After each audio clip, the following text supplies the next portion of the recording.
In the weird native temple to which Dorothy has gone because she believes Betty is inside, the priest tells Dorothy she is to be sacrificed to the jungle god in vengeance for the theft of a great emerald by a white man centuries ago. The priest advances to take her life. She struggles with him. He falls to the floor just as Chandler bursts in. In spite of all Chandler can do, the natives drag Dorothy away to an inner room, shouting she has killed the priest. The present act opens in the inn, across the clearing from the temple. Chandu the Magician.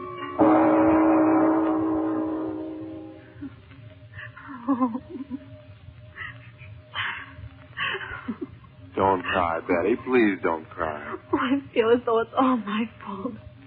If it hadn't been for losing my scarf, I never would have got her to go over there. Well, gee, I don't think you ought to feel as though it's your fault.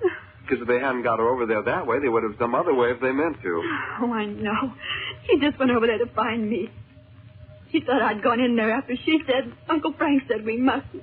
If I hadn't always been doing things like that ever since we came over here from home, she wouldn't have believed I'd go in there. So it is all my fault after all. No, it is not. What's the use of saying that? Uncle Frank will be back here in a minute, and he'll probably have it all fixed up. Maybe he'll even bring Mother back with him. Now, don't cry. I wish I'd never come to this awful place. This jungle's just like some terrible animal that's opening its mouth all the time to eat you. Say, listen, you've got to stop talking like that. You're not helping Mother any by going off your bean yourself, you know. I don't mean to keep crying. I know I've hardly done anything else since Uncle Frank came back and said she was over there. When I think what Dr. Shaw said about how terrible it was in there, I just can't bear it. Well, at least Dr. Shaw's here, and he'll know how to talk to these natives. He and Uncle Frank will fix something up. Oh, I hope they can. Poor Father's just frantic. I can tell even if he does hardly say a word. He was as white as a sheet when Uncle Frank came in and said Mother had gone into that temple. But where was Father when Uncle Frank came back here with you and you found Mother was gone? He was down there by the spring. He'd found a funny-looking piece of rock. He was just starting back around the inn to bring it to us. There it is on the table. Oh, yeah. Uncle Frank didn't wait a minute when he suspected Mother was in the temple over there, did he? He just dashed over there like a flock of wolves. He wouldn't let me go with him. I wish he had. Maybe we could have got her away from him. Oh, no, you couldn't. You just got yourself killed. That's what you'd have done.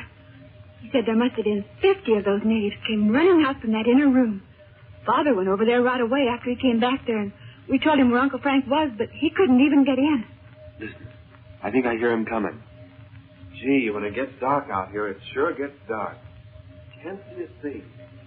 No sign of a light in those native huts or in the temple or anywhere. Just black. Is it Uncle Frank coming? Oh, is Mother with him?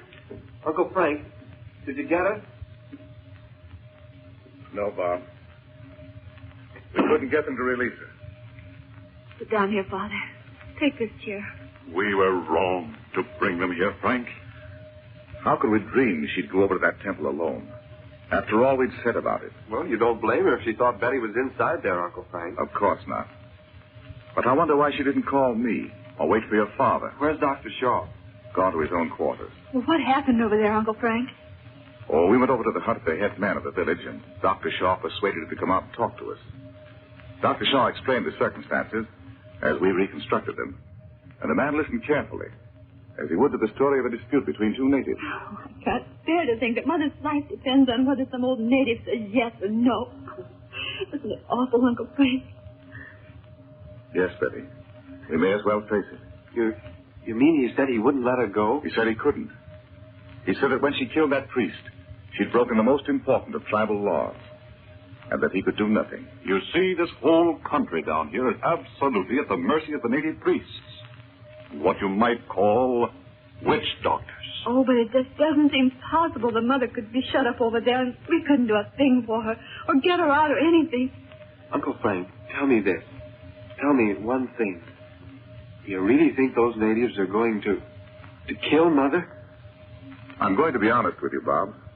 I know they mean to. But that doesn't say they'll be successful. But how could Mother kill that priest? She didn't have a gun or... I don't know. I don't think she really did it. But those temple attendants certainly thought she did. And there's no question that she was struggling with him. I saw that myself when I went in. He had a wicked-looking knife in his hand. Oh, if I had only been in here when she went over there. I can't understand why she'd go. Well, this is the way I think it happened. The chances are one of these sneaky natives picked up Betty's scarf out there in the clearing and brought it to Dorothy, telling her Betty'd gone into the temple. That's what you said before, Uncle Frank. Why would they do that? I don't know, unless... But we needn't think of that yet. Think of what? You mean a sacrifice? Well, yes. What do you mean, Uncle Frank? Never mind, Betty. Don't think of it. We'll find something to do. But did that native you talked to say he couldn't do one thing? He said nothing could be done to save one who outraged the temple. And that while shedding the blood of anyone who ministered to the jungle god was bad enough, killing the chief priest was the greatest crime one could imagine. I agree with Betty. I don't see how Dorothy could have killed that man. Did you see his body, Frank? Yes. He was lying there before the altar. He was a great big fellow. I wonder if he really was dead. Do you suppose he could have been shamming? Yes, he was dead, all right. In spite of the confusion, I made sure of that. That was the one thing I had time to do before they swarmed all over me. I didn't see his face. But Dorothy didn't have a knife or a gun. How could she kill a man like that? I don't believe she did kill him. I don't either, Uncle Frank. Why, Mother wouldn't hurt a fly. Say, you certainly wouldn't blame her for killing a fellow that was coming for her with a big, long knife, would you? Mother's not such a frail flower anyway. You've never seen her when she was all stirred up. Like that night in Cairo when Arenya put the jungle curse on you. Why, what do you mean? Well, say, you don't know anything. She had that little pistol Uncle Frank gave her, and she pointed it right at Arenya. She told him he'd never live to put that curse on another person, and she meant it, too, I'll tell you. Oh, I wish I could have seen her. She didn't really shoot him, did she? Well, she would have, only Uncle Frank beat her to it. He magicked Arenya. I'll tell you what I think we'd better do, Frank. Either you or I should start at once and go up to the capital, where we can appeal to higher authorities than this man here. What do you think of that? I think it might be a very good plan. The principal temple is near the capital. And if you could get the head priest to intercede with Dorothy, there's no doubt that he'd let her go. Frank, you look kind of scared yourself.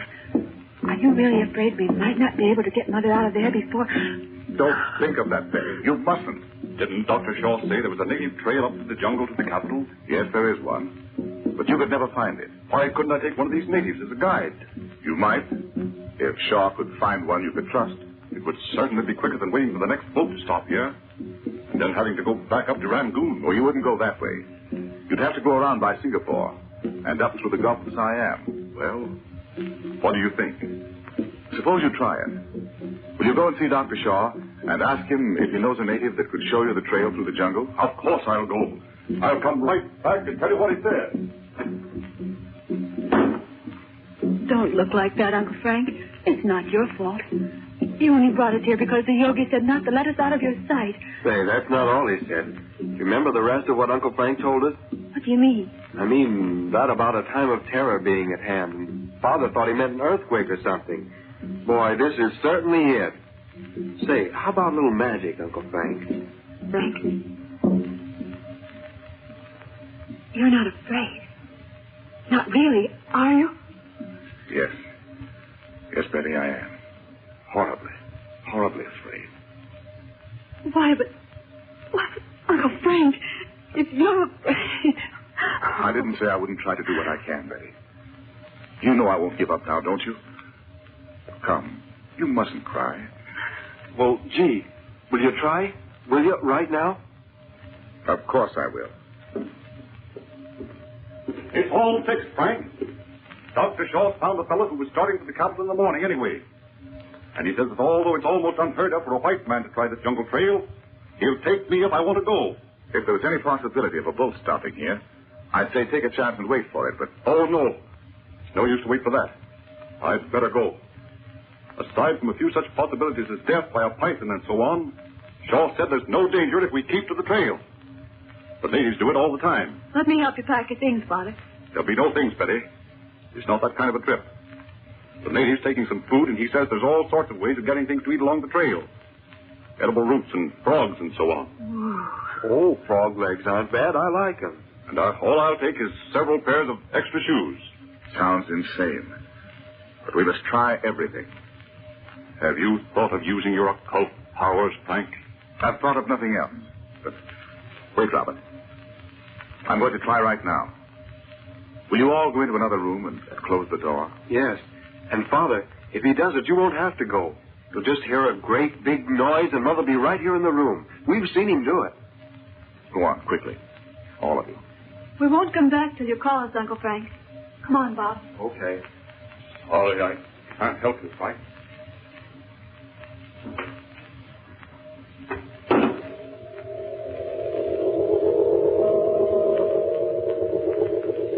Dorothy, you are free from the walls that hold you. Dorothy, nothing can keep you in that place of darkness. Leave it and come to this room.